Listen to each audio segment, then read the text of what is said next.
Bonjour à tous, bienvenue dans le 18h Info de Télé-Nantes. Dans l'actualité, ce soir, la branche Océan de Technocampus à Bougnay a été inaugurée aujourd'hui. Désormais, chercheurs et entreprises de l'industrie navale et marine pourront travailler main dans la main.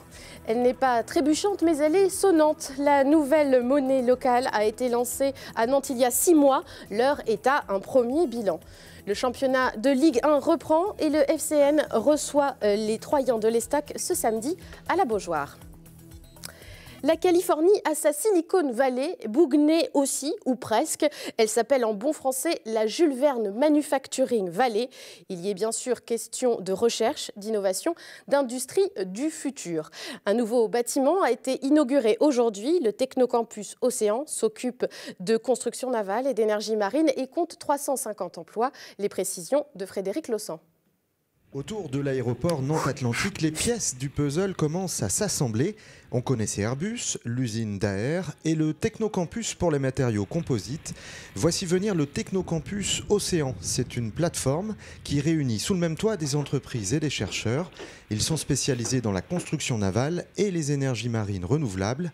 Ambition numéro 1, favoriser l'innovation ici pour inventer l'industrie du futur. Cet outil va constituer un cadre qu'on peut vraiment qualifier d'idéal pour l'innovation. L'innovation, c'est d'avoir des idées et ensuite les moyens pour les transformer en quelque chose qui est industriellement utilisable et exploitable. La force de ce Technocampus, c'est d'abord les locaux qui permettent de colocaliser des gens de nature très différente, d'horizons très différents, monde académique, monde industriel. Et c'est que nous avons des moyens industriels que nous partageons ici. Pour construire et lancer cette plateforme, les collectivités et l'Europe ont mis 40 millions d'euros sur la table. Ce Technocampus fait partie de la Jules Verne Manufacturing Valley. C'est le nom d'un écosystème dédié depuis 2008 à différentes filières, l'aéronautique, les transports terrestres et donc désormais la navale et les énergies de la mer. Les cambriolages sont en hausse dans notre département, mais les élucidations progressent à l'avenant et la police de Nantes veut le faire savoir.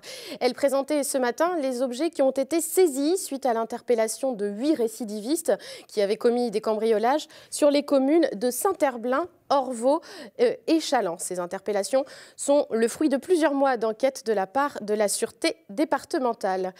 Autre saisie, cette fois par les douanes, elle a eu lieu dans la nuit de mardi à mercredi. Une saisie record de près de 2 tonnes de cannabis. La drogue se trouvait dans des véhicules qui ont été interceptés au péage d'Ancenis et sur une aire de l'autoroute A11. Notre-Dame-des-Landes, à présent, le sénateur maire UDI de Saint-Sébastien-sur-Loire, Joël Guerriau, a posé aujourd'hui une question au Premier ministre lors d'une séance au Sénat. Il lui a demandé des précisions sur les intentions de l'État vis-à-vis de l'aéroport. On écoute la réponse de Manuel Valls. Le tribunal administratif de Nantes a rejeté au mois de juillet l'ensemble des recours déposés contre les arrêtés préfectoraux qui autorisaient le lancement des travaux du futur aéroport du Grand Ouest à Notre-Dame-des-Landes. La décision du tribunal est d'application immédiate. Le projet va donc pouvoir se poursuivre normalement. Notre pays est un État de droit. Une fois que la justice a tranché, ces décisions doivent être mises en œuvre. Et le gouvernement ne peut pas accepter qu'une minorité d'opposants radicalisés fasse obstacle à l'intérêt général et à l'application des décisions de justice. Ce projet, nous le soutenons et il se fera. Et vous pourrez à nouveau circuler sans problème entre Grand-Champ-des-Fontaines et Notre-Dame-des-Landes. La déviation qui avait été installée par un collectif de zadistes au lieu-dit La Noé Verte a été levée. C'est le collectif ASIPA qui nous l'informe. Sachez que ces zadistes occupent une maison pour en faire une conserverie. La trentaine de monnaies locales de France était réunie aujourd'hui à Nantes en colloque au Solilab et la rédaction de Télé-Nantes a voulu en profiter pour tirer un premier bilan de la monnaie locale nantaise, la sonnante, qui a été lancée le 28 avril dernier. Un bilan décevant, timide ou prometteur, c'est une question de point de vue qui se sont exprimés au micro d'Anaïs Michaud. Dans cette boucherie du quartier Bouffé, on accepte la carte sonnante. Ange Leduc a même mis en place le dispositif dès son lancement en avril dernier, ce qui lui coûte 10 € par mois. Et si son commerce ne désemplit pas, les clients à la caisse dégainent plutôt leur carte bleue et petite monnaie. Pour l'instant, ça démarre doucement. Donc il y a eu un engouement tout au début. Là, c'est la rentrée, quelques-unes un petit peu, mais c'est un petit peu doucement quand même. J'en ai que 2 ou 3 par jour, pas plus quoi. Avec près de 500 utilisateurs, dont 120 entreprises, du côté de Sonnante, on est plutôt satisfait. Aujourd'hui, vous savez, les indicateurs de likes, comme on dit là, sur Facebook, on est un peu plus de 1000 likes.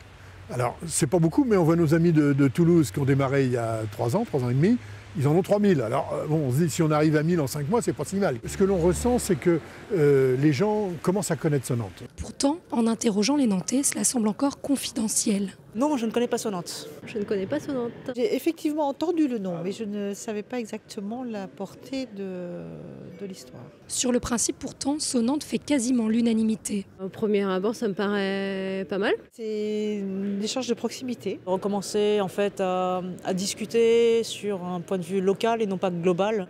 Pourquoi pas? Oui à la démarche, mais utilisateurs potentiels comme commerçants en attendent plus. Si on peut avoir quelques avantages, ça pousserait plus à adhérer à la carte, on va dire. Moi, je soumettrais éventuellement que ce soit gratuit pour les commerçants. Sonnante souhaite maintenant passer à la vitesse supérieure en comptant parmi les grandes entreprises adhérentes, en plus du voyage à Nantes et du Mine, la TAN à partir de novembre et Nantes Habitat l'an prochain. La SNCF vous fera-t-elle à nouveau préférer le train? Avec la concurrence du covoiturage et des cars, la SNCF ne veut pas être hors jeu et lance une nouvelle offre pour la liaison Nantes-Paris, une offre intercité 100% éco qui fait la liaison vers Paris via Angers et Saumur, 3h30 de trajet et un tarif entre 15 et 40 € l'aller-retour. Le premier voyage, ce sera le 12 décembre et la billetterie, quant à elle, ouvre dès demain. Après la trêve internationale, le championnat de Ligue 1 reprend. Les Canaries accueillent Troyes ce samedi à la Beaujoire.